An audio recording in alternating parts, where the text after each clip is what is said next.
Prime Minister Sheikh Hasina hopes people will reject forever anti-liberation forces and their patrons in next general election.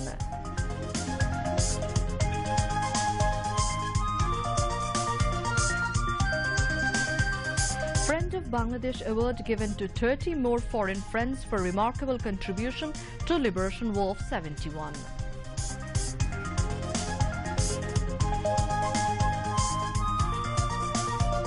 Road Transport and Bridges Minister Waidul Qadir urges driver to drive vehicles carefully in thick fog, keeping speed under control.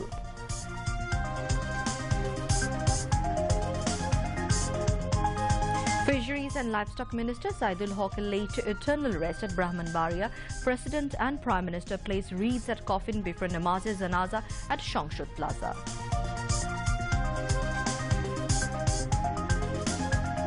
United Nations Security Council considering draft resolution moved by Egypt to insist unilateral decision of any country on status of Jerusalem having no legal effect. And in Dhaka, Bangladesh beat Nepal by 6 goals to nil in the SAF Under-15 Women Football Championship 2017. Assalamu alaikum viewers, I'm Tanzila Manar Sultana welcoming you all to News at 10 on BTV, BTV World and BTV Chittagong Centre. And I'm Shamim Khan, welcoming you all.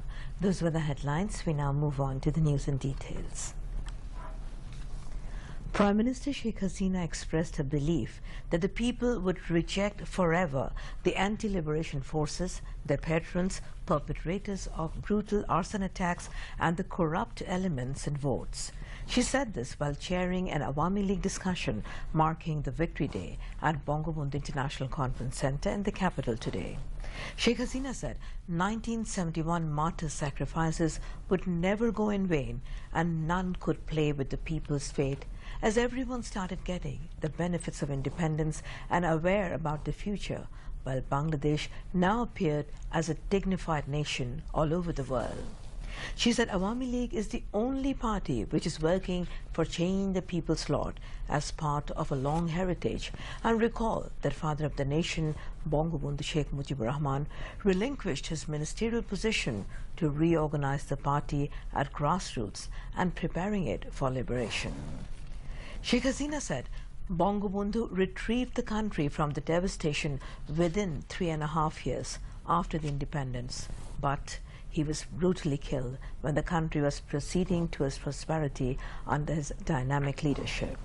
The Prime Minister said, anyone having faith on the liberation war spirit can never give indulgence to the anti-liberation forces, and simultaneously patrons of the 1971 genocide perpetrators and supporters of Bangabandhu assassins can never be treated as pro-liberation forces. She said Awami League builds the country while BNP destroys. They push the country towards a complete state of devastation to protect the war criminals and left no stone unturned to destroy the country's economy alongside burning people to death. The Prime Minister accused BNP chief Khaleda Zia of instigating the mayhem while her son, who was convicted for corruption and siphoned crores of wealth outside the country, was its planner. Sheikh Hasina urged the people not to vote for them ever if they want socio-economic development of the country and changes in the lot of the people. She said people would not nourish the war criminals and make them ministers again.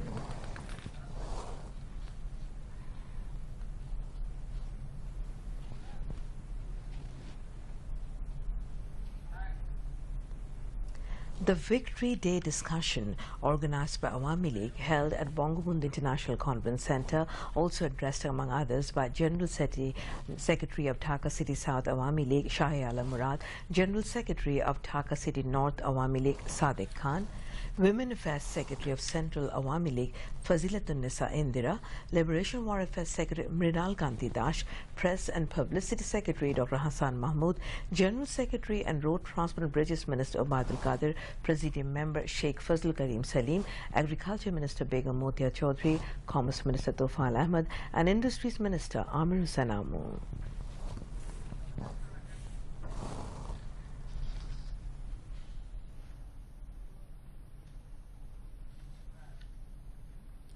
Prime Minister Sheikh Hasina has invited businessmen of the United Arab Emirates (UAE) to invest in Bangladesh's special economic zone, says, for the mutual benefits of the two countries.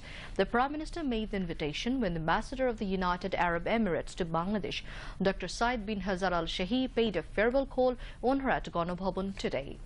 Briefing reporters after the meeting, Prime Minister Press Secretary Ihsanul Karim said various issues related to bilateral interest came up at discussion.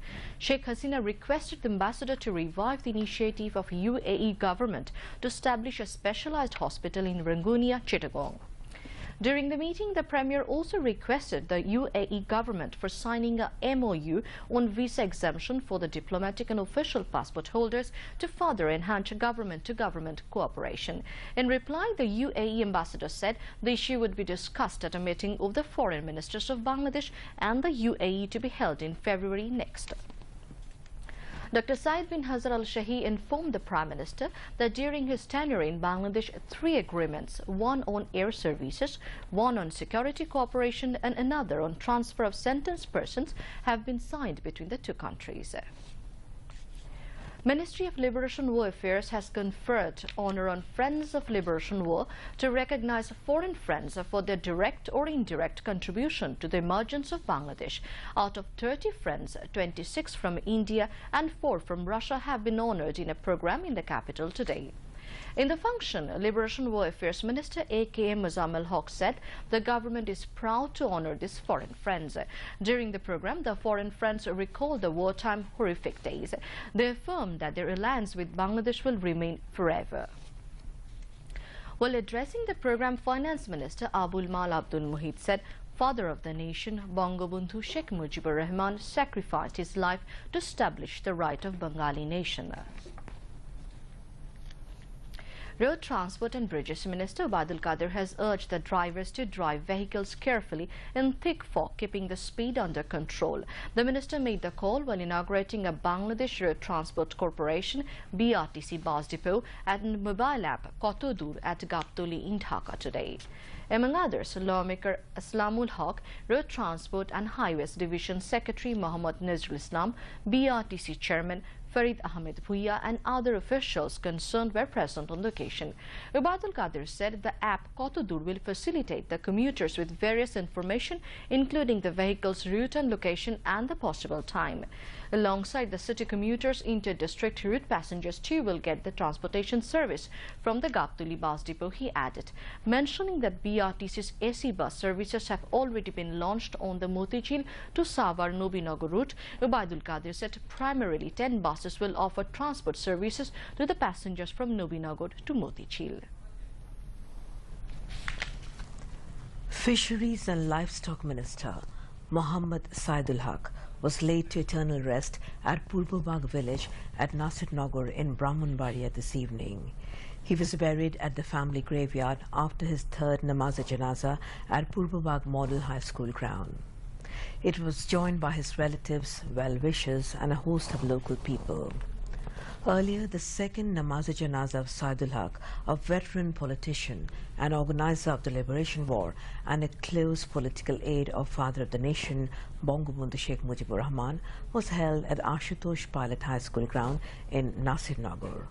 Thousands of people from all walks of life, including political, social and cultural personalities, joined the janaza and paid the last tribute to the deceased leader.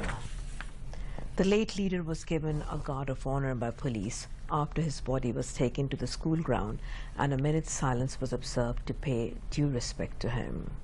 Law, Justice and Parliamentary Affairs Minister Advocate Anisul Haq, RAM Obaidul Muqtadi Chaudhry MP, AB Tajul Islam MP, Ziaul Haq Mridha MP, Awami League Organizing Secretary AKM Inamul Haq Shamim attended the namaz-e-janaza, among others. Earlier, the first namaz-e-janaza of Saidul Haq was held at South Plaza of the Jatiya Shamshad Complex in Dhaka.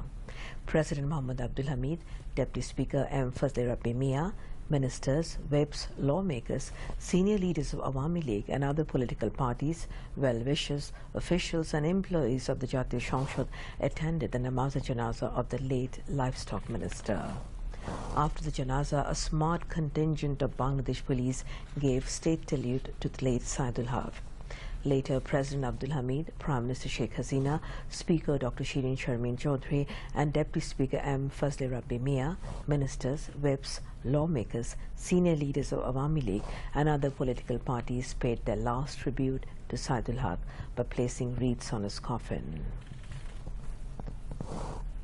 A special munajat was offered seeking salvation of the departed soul of late Saidul Haq.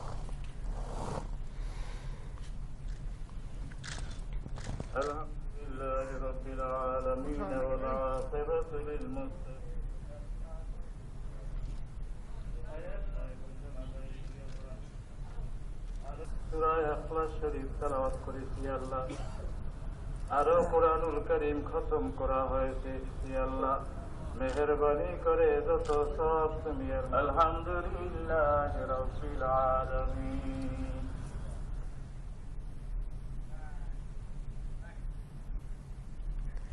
Industries Minister Amir Hussain Amu has sought more Japanese investment for setting up automobile industries in Bangladesh.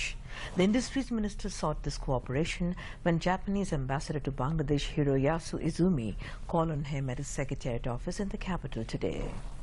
They discussed various bilateral issues, including Japanese investment in Bangladesh, technology transfer, shifting of different factories to Bangladesh from Japan.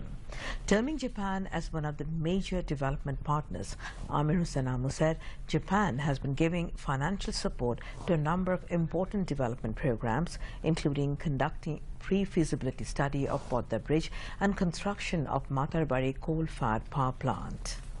He also urged Japan to invest in solar glass production industry in Bangladesh.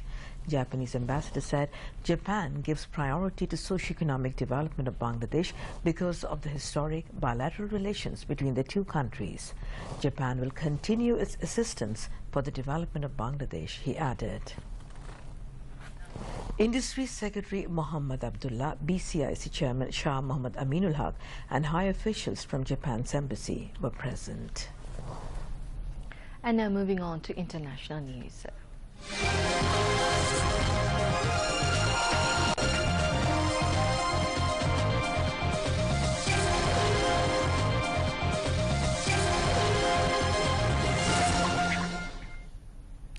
The UN Security Council is considering a draft resolution finding any change to the status of Jerusalem has no legal effect and must be reversed after the US recognized the city as Israel's capital. Egypt circulated the draft text on December 16 and diplomats said the Council could vote on the proposed measure as early as Monday. Breaking with international consensus, US President Donald Trump this month recognizes Jerusalem as Israel's capital, sparking protest and strong condemnation. Special Counsel Robert Mueller has reportedly obtained tens of thousands of emails from President Donald Trump's transition team as part of a probe into the 2016 election. So far, the FBI has charged 4 people as part of the investigation. A lawyer from the Trump for America group has alleged the emails were obtained unlawfully from a third party. A letter he sent to U.S. lawmakers alleges their constitutional rights may have been breached by the disclosure. The group had been using a government agency, the General Services Administration, GSA, for their offices, equipment and email hosting in the period between Donald Trump's election and his inauguration in 2017.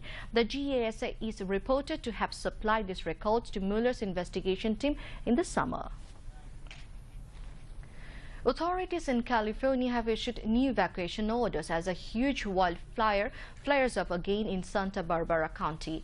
Meteorologists said fresh northerly winds were likely to drive the flames from the fire towards the Pacific coast. The blaze, the state's third largest on record, has now burnt almost 1,000 square kilometers since 4 December.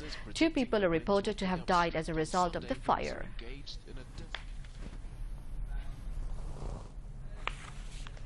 Now news on sports.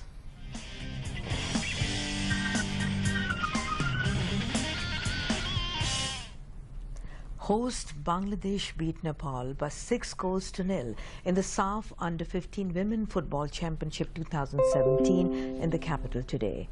At Bir Shreshto Sipahi Muhammad Mustafa Kamal Stadium, Tahura Khatun made a hat-trick while Anuching Mogini scored brace goal and Monika Chakma scored one for Bangladesh. In the first match of the inaugural day, India beat Bhutan by 3 goals to nil.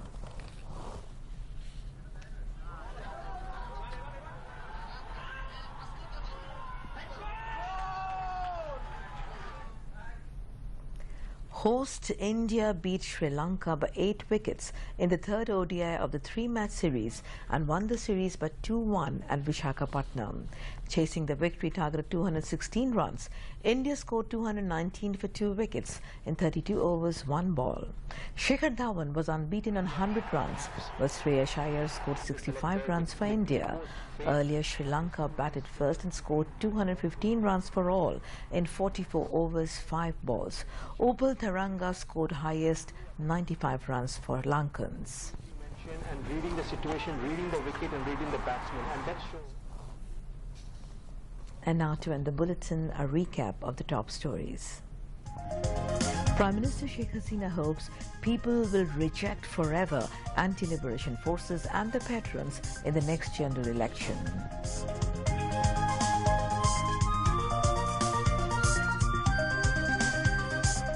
Friend of Bangladesh Award given to 30 more foreign friends for remarkable contribution to the liberation war of 71.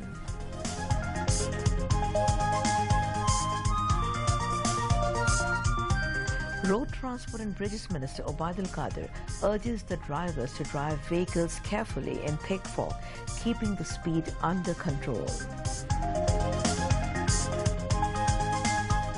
Fisheries and Livestock Minister Saidul Haq laid to eternal rest at Brahmanbaria.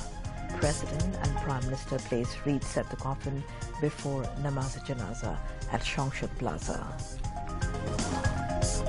United Nations Security Council considering draft resolution moved by Egypt to insist unilateral decision of any country on the status of Jerusalem having no legal effect.